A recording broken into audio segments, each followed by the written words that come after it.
At 7:42 a.m. on August 17, 1943, Technical Sergeant James McKenna crouched under the left wing of a P-38 Lightning at Doa-Darura Airfield in New Guinea, watching his pilot prepare for a mission he probably wouldn't survive.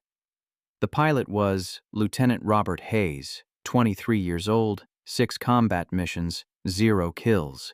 The Japanese had sent 18 Mitsubishi A6M0 fighters to intercept the morning patrol. Hayes would be flying straight into them. McKenna had been maintaining P-38s for 8 months. He knew the aircraft inside and out: twin-engine fighter, twin-boom design, fast in a straight line, absolute beast at high altitude. But the P-38 had one fatal problem that was killing American pilots every single day. It couldn't turn with a Zero. The Zero was lighter, more agile. It could execute a full horizontal turn in half the time a P-38 needed in a dogfight. That difference meant death. American doctrine said P-38 pilots should never turn with a Zero. Never try to outmaneuver them. Use speed, use altitude, dive in, shoot, climb out, hit and run. Don't get caught in a turning fight. Hayes had tried that doctrine 5 times. It hadn't worked. The Zeros were too smart. They baited American pilots into turns, cut inside their turning radius, got on their tail, shot them down. The 5th Air Force had lost 37 P-38s in the past 6 weeks. Most were shot down after being caught in turning engagements they couldn't escape. McKenna had watched too many pilots die. Good men. Kids, really. They climbed into their P-38s with confidence and came back in boxes or didn't come back at all. The training manual said the problem was pilot error. The instructors said these pilots weren't following doctrine, but McKenna knew better. The problem wasn't the pilots, it was the control cables. The P-38's aileron control cables ran through the twin booms to the tail section, then forward through pulleys to the wing control surfaces. The cable system had slack. Not much, maybe 1/38 of an inch at full deflection. But that tiny bit of slack created a delay between stick movement and aileron response. At high speeds, it didn't matter. At low speeds during hard turning maneuvers, that fraction of a second delay was the difference between rolling inside a Zero's turn and getting shot down. McKenna had mentioned this to the engineering officer 2 months ago. The officer said the cable tension was within specifications. Factory tolerances allowed for that slack. Changing it would void the aircraft warranty. Besides, no field mechanic had authorization to modify flight control systems. That required engineering approval from Lockheed, and Lockheed was 7,000 meters away in California. So McKenna did something that violated every regulation in the Army Air Force maintenance manual. He took a piece of piano wire from a damaged aircraft, cut it to 6 in, bent it into a Z shape, and installed it as a tensioner on Lieutenant Hayes's left aileron control cable. The modification took 8 minutes. It added fas L-by of tension to the cable. It eliminated the slack completely. Nobody noticed. The inspection crew didn't check cable tension that morning. They were focused on engine oil levels and ammunition loads. McKenna said nothing. He watched Hayes taxi to the runway, watched him take off, watched the P-38 disappear into the morning sky toward the Japanese fighters. What happened in the next 17 minutes would change how every P-38 in the Pacific Theater flew. The first pilot McKenna lost to a Zero was Lieutenant David Chen. July 9, 1943. Chen had been in theater for 3 weeks. McKenna had worked on his aircraft every morning. They talked about California. Chen was from Sacramento. McKenna was from Long Beach. They had both worked on cars before the war. Chen took off at EWO 615 on a fighter sweep overlay. He came back 2 hours later with 3 bullet holes in his left boom and a story about a Zero that had gotten inside his turn. Chen said he tried to roll out and dive away like the manual said, but the airplane felt slow to respond, like there was a delay between when he moved the stick and when the aircraft actually rolled. The Zero almost got him. Only thing that saved him was his wingman shooting the Zero off his tail. McKenna looked at the bullet holes. They were in a tight group. Perfect deflection shooting. The Zero pilot had led Chen perfectly. had anticipated exactly where Chen's airplane would be. That shouldn't have been possible if Chen had rolled hard and dove immediately. Unless the airplane had delayed just long enough for the Zero to get the lead right, Chen didn't fly again. His aircraft went back to the depot for repairs. McKenna never saw him again. 3 weeks later, he heard Chen had been killed flying a different P-38 over Rabaul. Same story, caught in a turning fight, couldn't roll out fast enough. The second pilot was Captain William Morrison. Morrison was a flight leader, experienced 11 kills. He knew the P-38 inside and out, knew its limitations, flew smart. On August 3rd, Morrison's flight intercepted 8 Zeros at 12,000 ft over Oro Bay. Morrison got 1 0 on the first pass, came around for another run. 2 Zeros reversed on him. McKenna heard the radio traffic afterward. Morrison tried to roll inverted and split S away, called out that his controls felt mushy. The Zeros stayed with him through the maneuver, shot him down at 4,000.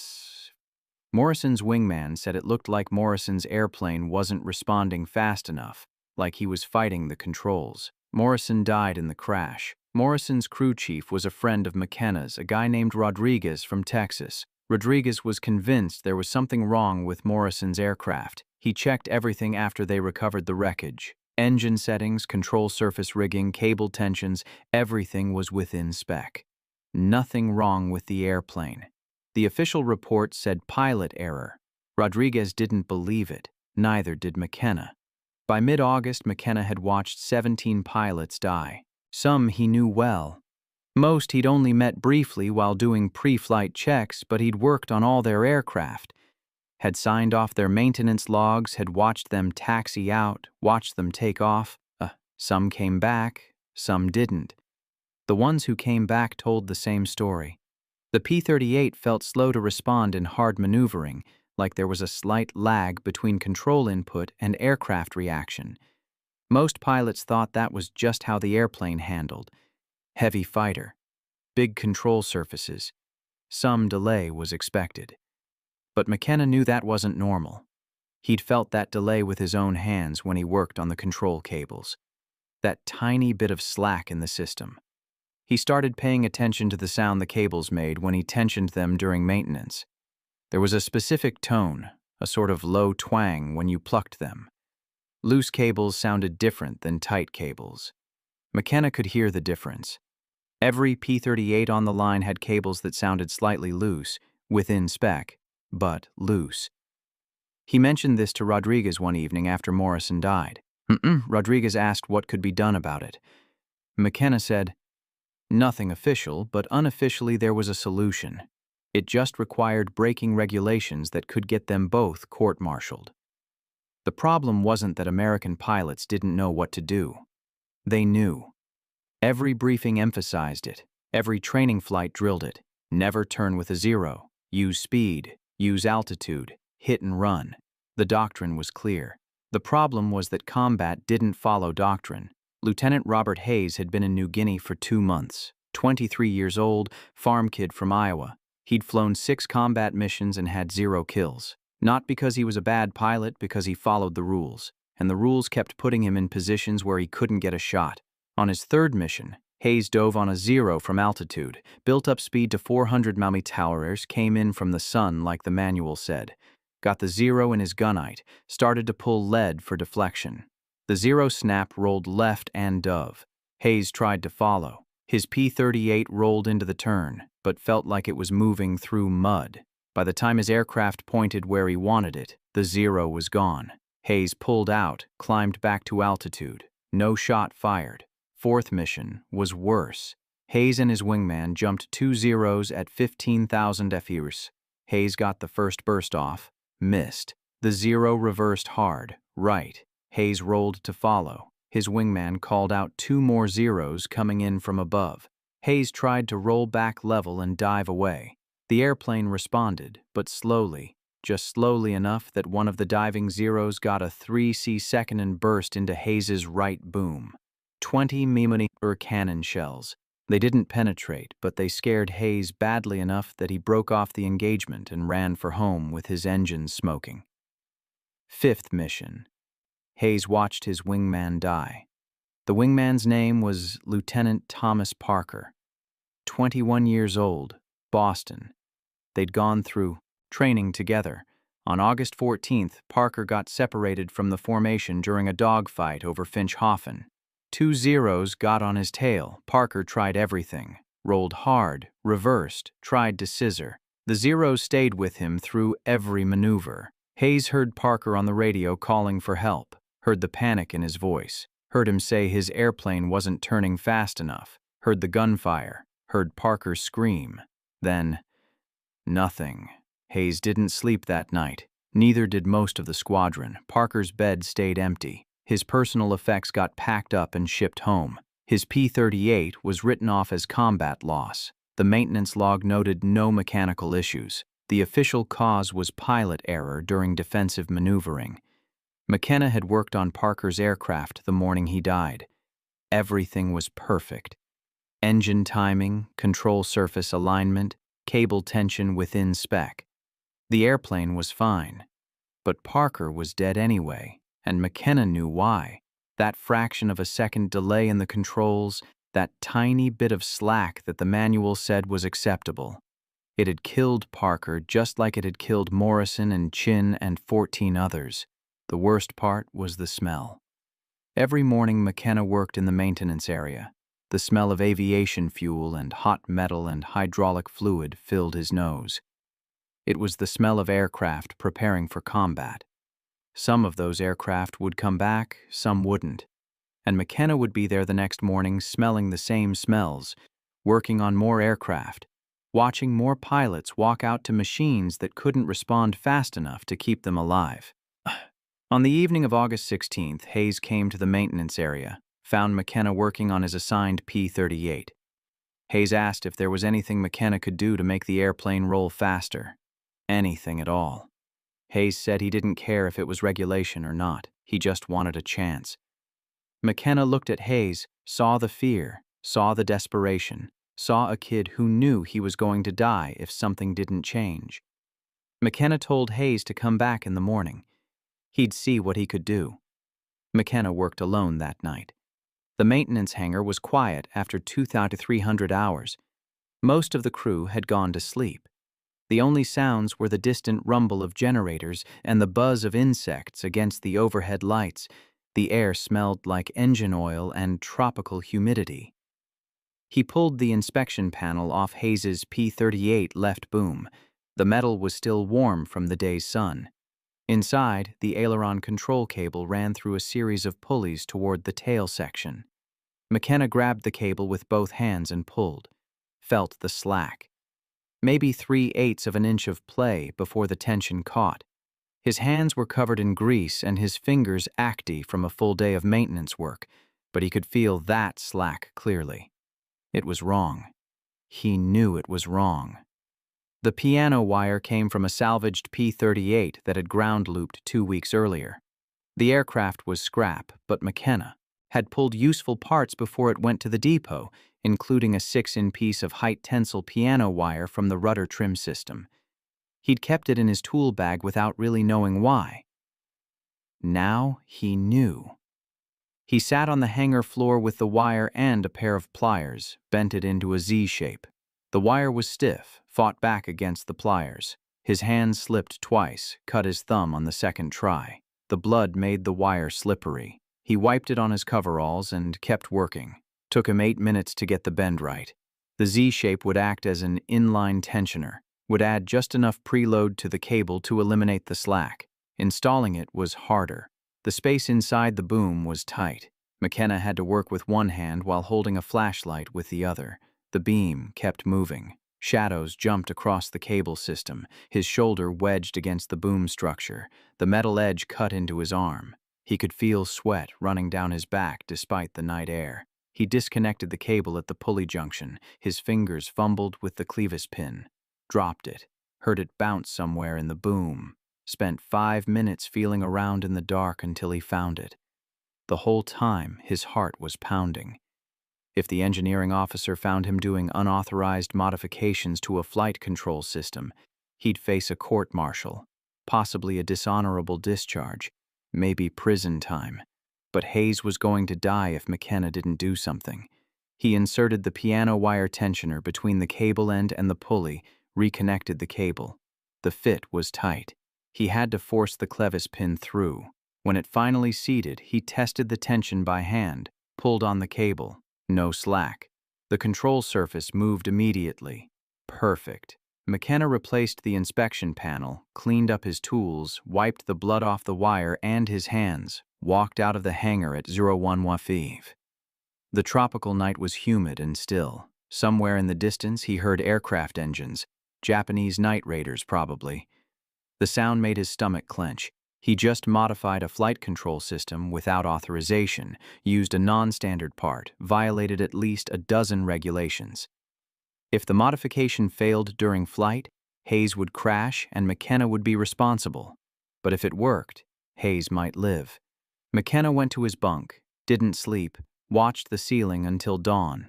At 0630, he walked to the flight line, watched the crew fuel and arm Hayes's aircraft, watched Hayes walk out for his pre-flight briefing, watched him climb into the cockpit.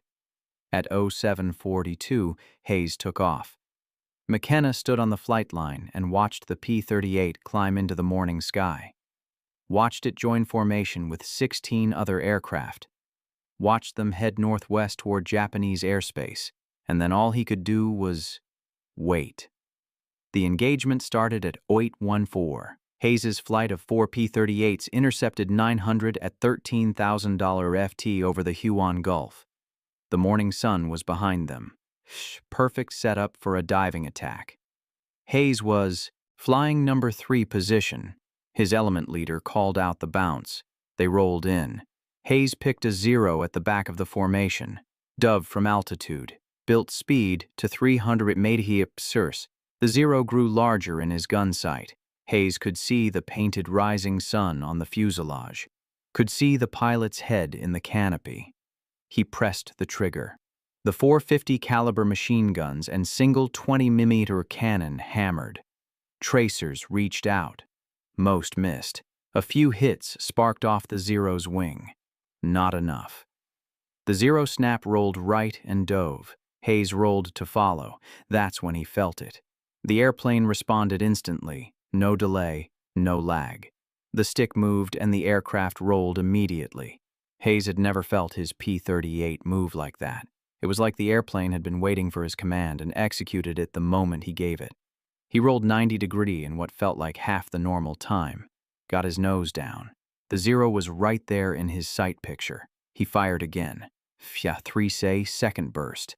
The rounds walked up the 0's fuselage from tail to cockpit.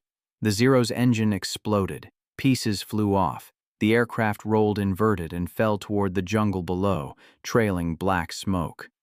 Hayes's first kill, but there was no time to celebrate. His wingman called out 0's diving from above. Hayes looked up, saw 3 of them coming down in a shallow dive, coming fast. They'd seen him shoot down their friend. Now they wanted revenge. Hayes shoved the throttles forward, started to climb, but the 0's were faster in the dive. They'd be on him in seconds. His only option was to reverse and fight. Every instinct screamed at him to keep climbing, keep running. That was the doctrine. But doctrine meant dying today. He rolled hard left, pulled. The P-38 snapped around like nothing he'd ever experienced. The nose came through the horizon. He saw the lead 0. It was turning to follow him but hadn't expected Hayes to reverse that fast. The 0 was in a bad position. Exposed. Hayes pulled lead, fired, hit the 0 in the left wing route. The wing folded. The 0 tumbled. 2 kills in 30 seconds. The other 2 0's tried to scissor with him, alternating turns to force an overshoot. Hayes stayed with them. Every time they reversed direction, his P-38 snapped into the turn instantly. No delay, no fighting the controls. The airplane did exactly what he wanted the moment he wanted it. It was like flying a different aircraft, like someone had removed invisible weights from the control system. 1-0 made a mistake, reversed too hard, bled too much speed. Hayes got inside his turn. Close range, maybe 200 mph. He fired. Couldn't miss. The 0 came apart. Pieces of aircraft fell past Hayes's canopy. He felt the P-38 shudder as debris hit his right boom. 3 kills. The fourth Zero ran. Hayes didn't chase. He was low on fuel and ammunition. He climbed back to altitude, reformed with what was left of his flight. They headed home. The entire engagement lasted 7 minutes. When Hayes landed at Doadura at 0903, McKenna was waiting on the flight line. Hayes shut down the engines, climbed out of the cockpit. His hands were shaking. His flight suit was soaked with sweat.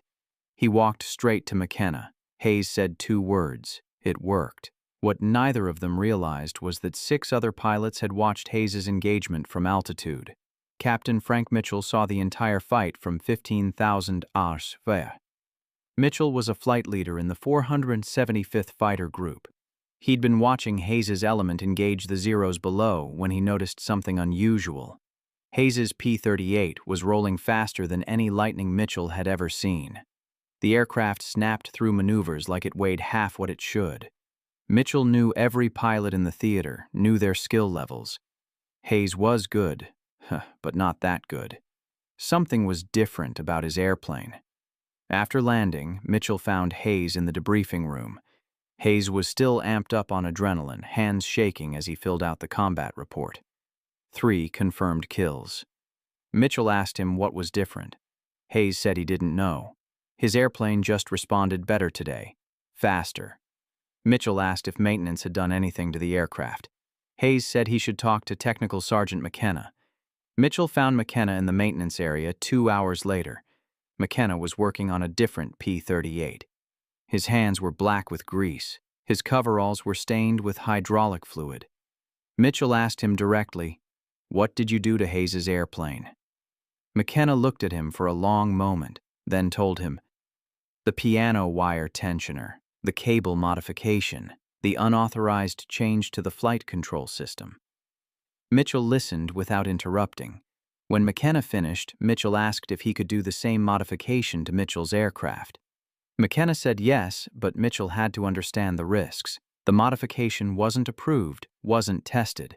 If something went wrong, both of them would face charges. Mitchell said he didn't care. He'd lost 4 pilots in his flight in the past month, all caught in turning fights they couldn't escape. If there was something that could help them survive, he wanted it. Regulations could wait. That evening, McKenna modified Mitchell's P-38. Same piano wire tensioner, same installation method. Mitchell flew it the next morning, came back raving about the improvement. The airplane rolled like a fighter instead of a truck, he told his wingman. The wingman told McKenna he wanted the modification too. By August 20th, McKenna had modified 9 aircraft. Word spread through the squadron. Pilots started asking their crew chiefs if they'd heard about the cable modification. Some crew chiefs refused, said it was against regulations. Others were willing to try. McKenna showed them how. Cut the piano wire, bend it into a Z shape, install it as an inline tensioner. Takes 8 minutes. Changes everything. The modification spread pilot to pilot and mechanic to mechanic. No official documentation, no engineering approval, just whispered conversations in the ready room and maintenance area. Hayes shot down 2 more Zeros on August 22nd using the modified controls.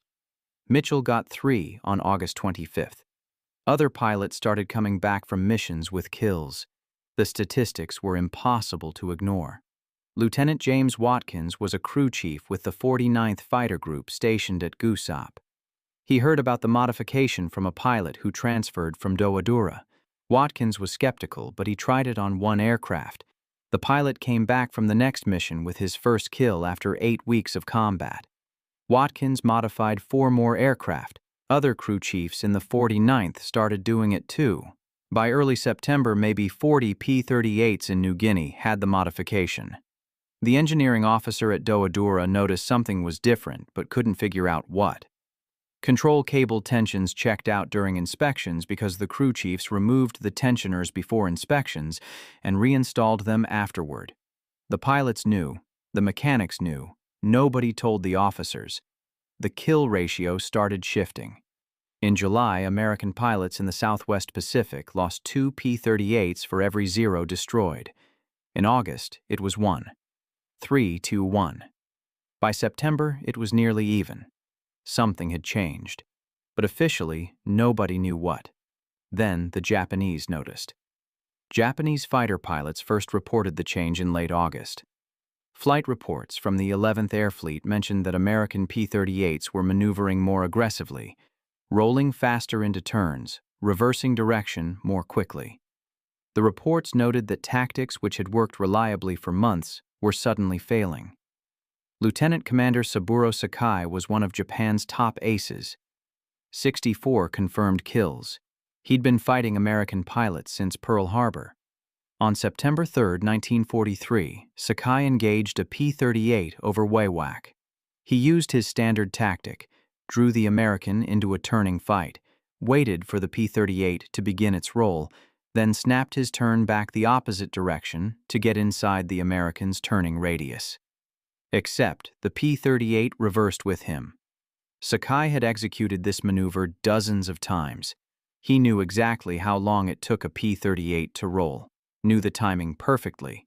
But this P-38 rolled faster than it should have. Sakai barely avoided a head-on collision. The American got guns on him. Sakai had to dive away. He returned to base confused and frustrated.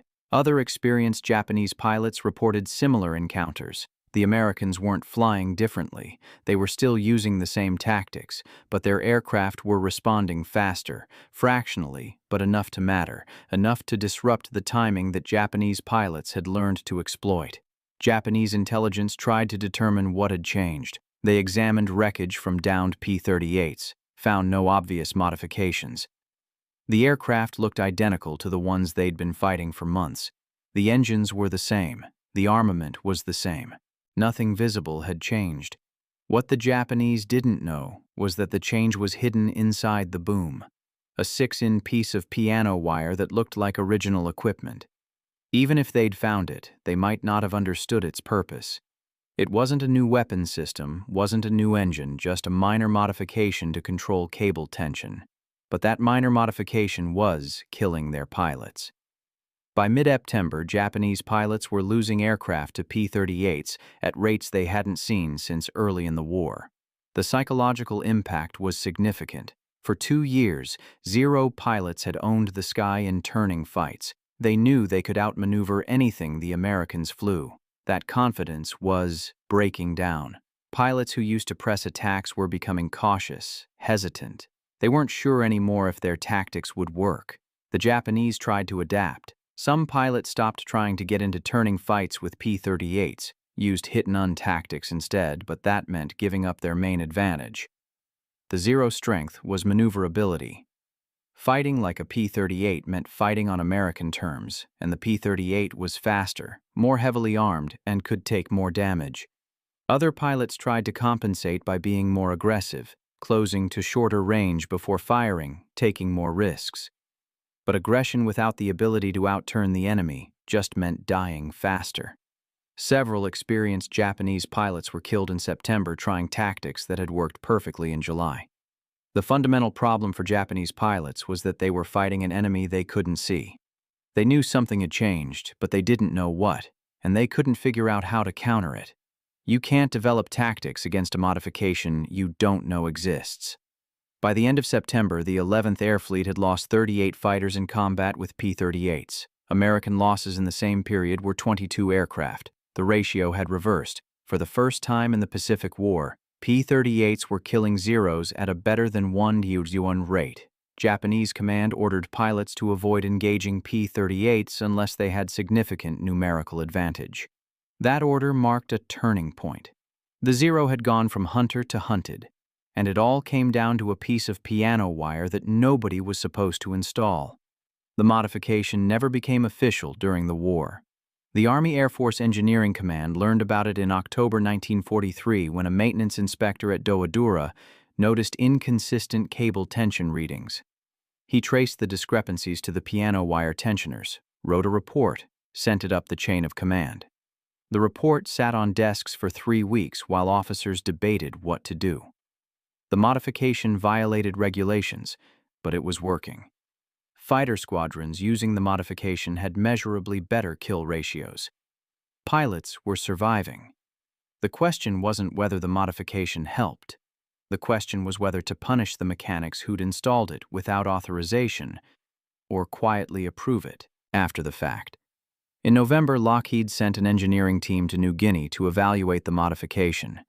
They tested it, measured the cable tension, calculated the stress loads, ran flight tests. Their conclusion was that the modification was safe and effective. It should have been part of the original design. Lead integrated a similar tensioning system into the P-38J model that entered production in December 1943, but McKenna never received official credit. No combination, no medal, no mention in any report. The official Lockheed documentation attributed the control system improvement to engineering analysis. McKenna's name didn't appear anywhere. Hayes survived the war.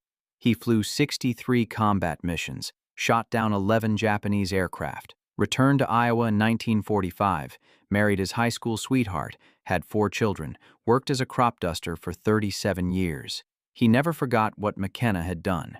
Every year on August 17th, Hayes called McKenna to thank him for saving his life. Mitchell also survived. He became a squadron commander, led his unit through the Philippines campaign, shot down 16 aircraft.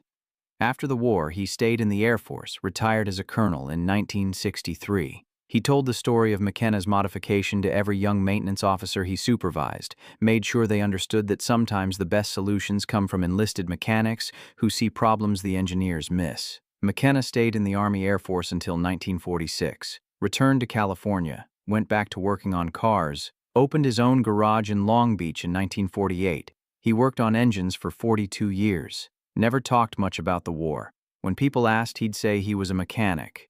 Fixed airplanes, that's all. In 1991, a military historian researching P-38 modifications found references to the piano wire tensioner in maintenance logs from New Guinea.